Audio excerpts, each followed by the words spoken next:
पूर्वी सिंहभूम जिले के बड़ागोड़ा की चिंगड़ा पंचायत के कोशाफालिया गांव के पास फुटबॉल मैदान में सोमवार को दो नर हाथियों की लड़ाई के बीच एक ग्रामीण को हाथी ने पीठ में दांत घुसाकर मार डाला। मृतक की पहचान प्रखंड की मुटुरखाम पंचायत के डाबड़ा गांव निवासी 52 वर्षीय मंगल मुर्मू के रूप में हुई है। सूचना पाकर पुलिस और वन विभाग की टीम पहुंची और लाश को कब्जे में लेकर पोस्टमार्टम के लिए भेजने की तैयारी कर रही है। जानकारी के मुताबिक जंगल के किनारे स्थित उक्त मैदान में दो नर हाथियों के बीच जबरदस्त लड़ाई हो रही थी। अनेक ग्रामीण हाथियों की इस लड़ाई को देख रहे थे। बताया जाता है कि मंगल मुर्मू भी वहां मौजूद था। लड़ाई के दौरान एक हाथी ने दूसरे हाथी को खदेड़ा। वह हाथी ग्रामीणों की ओर भागा। इसके बाद ग्रामीण भागने लगे। इस दौरान मंगल मुर्मू हाथी की चपेट में आ गया। हाथी ने उसकी पीठ में दांत घुसाकर मार डाला।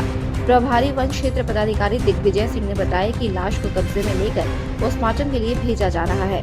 उन्होंने ग्रामीणों से अपील की है कि हाथी को बेवजह तंग न करे। जानकारी हो कि सोमवार की सुबह भी एक हाथी ने चाकुलिया प्रखंड की जंगवा पंचायत के हरिनिया गांव निवासी राम हांसदा को भी जख्मी कर दिया था। उसे इलाज के लिए ओडिशा के बारीपदा भेजा गया है। इस इलाके में 20 से 30 हाथी आ चुके हैं। इस कारण ग्रामीणों का घर से निकलना मुश्किल हो गया है।